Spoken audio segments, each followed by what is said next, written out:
पहाड़ी लोगों की एक लॉन्ग पेंडिंग डिमांड थी, बहुत लंबे समय से 7 दशकों से इनकी डिमांड थी। यानी बीजेपी उनके हक में ही है। डेफिनेटली इसमें कोई शक थोड़ी है। हम आता है, चाहे उसमें उड़ी आता है, राजौरी पुंछ आता है, ऐसे लोगों को बड़ी देर से इनकी डिमांड थी कि हमारा एक अलग कल्चर है, अलग ट्रेडिशन है, अलग खान पान है, अलग पहनावा है, अलग लैंग्वेज है, इनको अलग से एक कम्युनिटी डिक्लेयर करके इनको आरक्षण मिलना चाहिए। भारतीय जनता पार्टी ने इनकी डिमांड को सुना और बहुत जल्दी इस बिल को हम पास होते हुए देखेंगे।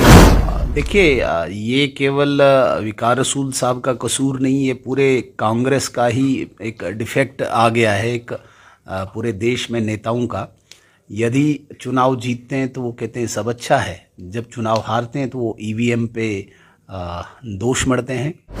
तो विकार रसूल साहब का कहना, मुझे लगता है कि 4 राज्यों में स्वीप करना और उसके बाद उनको कहना कि भारतीय जनता पार्टी फ्रॉड करती है, उन्हें भारत की संस्थाओं पर, जो ऑटोनमस बॉडीज़ हैं, उन पर विश्वास नहीं है। बहुत देर पहले, अगर आप 5-7 साल पहले, मुझे ध्यान नहीं है कौन सी स्टेट्स का रिजल्ट आया था, उमर अब्दुल्ला साहब ने तब हिदायत दी थी तमाम विरोधियों को, तमाम अपोजिशन पार्टीज को कि 2024 के लिए अब सोचो। किसी का ग्राफ डिक्लाइन नहीं हुआ है, स्पीडी डिक्लाइन हुआ है। इनकी जो लोकल रिक्रूटमेंट थी वो खत्म नहीं हुई। क्या यहाँ पे स्टोन पेल्टिंग खत्म नहीं हुई? क्या यहाँ पे अलगाववाद, चाहे जमात इस्लामी हो, चाहे सेपरेटिस्ट जो ऑर्गेनाइजेशंस हो, क्या उनको समाप्त नहीं किया? 5 राज्यों में असेंबली इंतखाबात मुकम्मल हो चुके हैं। 4 राज्यों में जो है नताइज भी सामने आ चुके हैं। बीजेपी जो है 3 राज्यों में वापसी कर गई है और 3 राज्यों में बीजेपी जो है पूर्ण बहुमत से जीत चुकी है। 1 राज्य में कांग्रेस जीत चुकी है। मेरे साथ Jammu Kashmir BJP general secretary Sunil Sharma ji बातचीत करने के लिए मौजूद हैं। बहुत बहुत शुक्रिया सर वक्त देने के लिए। सर, जिस तरह से बीजेपी की परफॉर्मेंस रही है इन 3 राज्यों में, क्या कुछ कहना चाहेंगे आप? मैं तो सबसे पहले जितने भी इन राज्यों में चुनाव हुए हैं वहाँ के मतदाताओं का शुक्रिया अदा करना चाहूँगा, मुबारकबाद देना चाहूँगा। और जिस प्रकार से विशेषकर राजस्थान और छत्तीसगढ़ में कांग्रेस की नीतियों से तंग आकर लोगों ने उनको सीमा से बाहर धकेल दिया है, ये संकेत सीधे सीधे दर्शाते हैं कि 2024 में भारत की जनता केवल नरेंद्र मोदी जी के नेतृत्व को स्वीकार कर रही है और रास्ता बिल्कुल साफ कर दिया है। ये संकेत नहीं, ये तो मुझे लगता है कि बिल्कुल एक उम्मीद जगा दी है कि 2024 में केवल और केवल नरेंद्र मोदी जी के नेतृत्व में भारतीय जनता पार्टी की सरकार आएगी और दोबारा से जिस गति से भारत उन्नति तरक्की कर रहा है, पूरे ग्लोब में, पूरी दुनिया में भारत जिस प्रकार से शिखर की तरफ जा रहा है, उसे एक स्टैंप लगा दी है इन 5 राज्यों के चुनाव ने। और विशेषकर राजस्थान और छत्तीसगढ़ के लोगों ने, जहाँ पे एक थोड़ी सी उम्मीद अभी कांग्रेस को बची थी, उस उम्मीद के उस दिए को भी बुझा दिया है। सुनील जी, जिस तरह से कांग्रेस, जम्मू कश्मीर के कांग्रेस के प्रेसिडेंट है विकार सुलवानी जी, उन्होंने कहा कि हम 4 की 4 राज्यों में क्लीन स्वीप करेंगे, लेकिन जब नताइज सामने है उन्होंने कहा बीजेपी ने फ्रॉड कर दिया। देखिए, ये केवल विकार रसूल साहब का कसूर नहीं, ये पूरे कांग्रेस का ही एक डिफेक्ट आ गया है, एक पूरे देश में नेताओं का।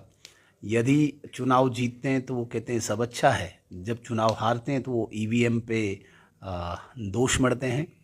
तो विकार रसूल साहब का कहना, मुझे लगता है कि 4 राज्यों में स्वीप करना और उसके बाद उनको कहना कि भारतीय जनता पार्टी फ्रॉड करती है, उन्हें भारत की संस्थाओं पर, जो ऑटोनमस बॉडीज़ हैं, उन पर विश्वास नहीं है। वो मुझे लगता है कि एक सीडो डेमोक्रेटिक शब्द होता है, उस प्रकार के लोग हैं वो। जब उनको अच्छा लगे, जब उनके मुताबिक काम हो तब सब ठीक है, जब उनके विरुद्ध जनता कोई जनादेश देती है और जनादेश को वो इस प्रकार से अगर परिभाषित करते हैं, तो मुझे लगता है कि ये बहुत बड़ा दुर्भाग्य है कांग्रेस के लिए। और जिस पतन की तरफ कांग्रेस जा रही है, ऐसे लोगों के इन बयानात से बहुत जल्दी ही पतन होगा। इंडिया अलायंस बना था इंडिया में, पूरे मुल्क में, जिसमें अपोजिशन पार्टी के तमाम लोग इकट्ठे हुए थे। कल उमर अब्दुल्ला का बयान आया है कि जिस तरह की सूरत हाल इन नताइज के बाद सामने आए हैं, मुझे नहीं लगता इंडिया अलायंस जीतेगी। बहुत देर पहले, अगर आप 5-7 साल पहले, मुझे ध्यान नहीं है कौन सी स्टेट्स का रिजल्ट आया था, उमर अब्दुल्ला साहब ने तब हिदायत दी थी तमाम विरोधियों को, तमाम अपोजिशन पार्टीज को कि 2024 के लिए अब सोचो, 19 का चुनाव होना था। और अभी तक जो चिल्ला रहे थे, उमर अब्दुल्ला साहब जगह जगह जा रहे थे, मुझे लगता है कि आज इनके हो सकता अभी बयान नहीं किया, लेकिन ये भी ज़रूर कहेंगे कि 2029 के बाद अब सोचो। तो इंडिया अलायंस वैसे भी ज़्यादा देर चलना नहीं है, ये बैसाखियों के सहारे कब तक चलेंगे? न इनका कोई नेतृत्व है, न इनका कोई लक्ष्य है, न इनकी कोई विचारधारा है, न इनका कोई मार्ग है। ये लक्ष्यहीन लोग हैं, मार्गहीन लोग हैं, टारगेटलेस लोग हैं, विचारहीन लोग हैं। तो ये ज़्यादा देर कहाँ चलेंगे? एक तरफ से एक विचारधारा जिसमें राष्ट्र प्रथम, पार्टी सेकंड, सेल्फ लास्ट है, उसका नेतृत्व जिसने भारत को एक शिखर पे पहुंचाया है। दूसरी तरफ से ये फ्यूज बल्बों का जालर है इंडिया अलायंस। तो कितनी देर चलेगा ये? जम्मू कश्मीर पे आते हैं। आने वाले वक्त में लोकसभा इंतखाबात है, 5 राज्य हैं जम्मू कश्मीर में। किस तरह की उम्मीदें हैं जम्मू कश्मीर से आपको? क्या भाजपा की किस तरह की तैयारियां चल रही हैं? हमने बहुत बार कहा है, आज फिर कहेंगे और बड़े वसूख से कहते हैं। ये विकार रसूल साहब का बयान नहीं है, आप नोट करके रखिएगा, ऑन रिकॉर्ड कहते हैं भारतीय जनता पार्टी जम्मू कश्मीर में 2024 में सरकार बनाएगी। लोकसभा की बात कर रहा हूँ फिलहाल मैं। 5 राज्य जो 5 लोकसभा पे आपको मुझे लगता है कि मुझसे ज़्यादा आपको पता है। लोकसभा में भी जम्मू में जो 2 सीटें और आधी सीट जम्मू की और आधी कश्मीर की, इनमें बिल्कुल एक तरफा वेव है। जहां पर कश्मीर में एक मुझे लगता है कि कोशिश कर रही थी नेशनल कॉन्फ्रेंस, वहाँ पे भी रिजेक्शन हुई है। बहुत ज़्यादा रैलीज उमर अब्दुल्ला साहब ने की। मैं बड़े दावे के साथ कहता हूँ, आप वहाँ की रिपोर्ट्स लीजिए, आप किसी गवर्नमेंट एजेंसी की नहीं, आप लोगों की रिपोर्ट्स लीजिए। 150, 200 और हाईएस्ट संख्या उनकी 1200 रही। जिस मेंबर पार्लियामेंट को 1200 लोग जमा हुए हों, वो क्या जीते? उमर अब्दुल्ला साहब ये भी कह रहे हैं कि 5 अगस्त 2019 के बाद बीजेपी ने कहा था यहाँ पर बंदूक खत्म होगी, यहाँ पर रोजगार मिलेगा, लेकिन आज भी राजौरी जैसे इलाकों में इनकाउंटर होते हैं। फिर ये क्यों है? फिर क्यों बंदूक खत्म नहीं? देखिए, ये कोई नादान आदमी ही ऐसी बातें कर सकता है। हम कहते हैं कि एक युद्ध चल रहा है, एक लड़ाई चल रही है, एक प्रॉक्सी वॉर चल रहा है, एक देश के साथ युद्ध चल रहा है ना, तो ओवरनाइट पॉसिबल नहीं है। लेकिन इस बात को आप दिल पे हाथ रख करके पूछिए दिल से, क्या मिलिटेंसी का ग्राफ डिक्लाइन नहीं हुआ है? स्पीडी डिक्लाइन हुआ है? इनकी जो लोकल रिक्रूटमेंट थी वो ख़त्म नहीं हुई? क्या यहाँ पे स्टोन पेल्टिंग ख़त्म नहीं हुई? क्या यहाँ पे अलगाववाद, चाहे जमात इस्लामी हो, चाहे सेपरेटिस्ट जो ऑर्गेनाइजेशंस हो, क्या उनको समाप्त नहीं किया? धीरे धीरे जो उनको लगता है कि अभी आतंकवाद है, इसको भी समाप्त करके रहेगी भारतीय जनता पार्टी की सरकार, क्योंकि हमारे केंद्रीय सरकार की इच्छा शक्ति बहुत प्रबल है और केंद्रीय गृह मंत्री की जो रणनीति है लड़ने की, वो बहुत प्रबल है। आज आतंकवादी यहाँ भी मर रहे हैं, पाकिस्तान में भी मर रहे हैं, बाहर भी मर रहे हैं। थोड़ा टाइम लगेगा। उमर अब्दुल्ला साहब को बोलो चिंता नहीं करें। आपने जिस प्रकार से सिविलियन किलिंग्स कराई थी, उन सिविलियन किलिंग्स का आप हिसाब कश्मीर में दीजिए। भारतीय जनता पार्टी की सरकार में हम दावे के साथ कहते हैं कहीं पे भी सिविलियन किलिंग नहीं हुई। आज लड़ाई सीधे तौर पे सेना, अर्धसैनिक बल और आतंकवादी की है, और उसमें भी भारतीय सेना, जिसका नाम पूरे देश में नहीं पूरी दुनिया में है, उस पर भी सफलता हासिल करेगी। उमर अब्दुल्ला साहब को आपके माध्यम से कहना चाहूँगा, थोड़ा सा समय रहे। आखिरी सवाल आपसे कि जम्मू कश्मीर में एक इशू इस वक्त बहुत गरमाया हुआ है, पहाड़ी वर्सेस गुज्जर।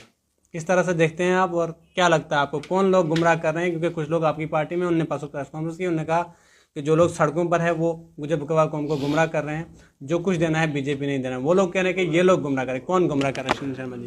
भारतीय जनता पार्टी इस हक में है कि जितने भी वंचित लोग हैं, जितने पीड़ित लोग हैं, जो कॉन्स्टिट्यूशनल एक दायरा है, उस दायरे में जितनी भी आरक्षण मिलता है उनको मिलना चाहिए।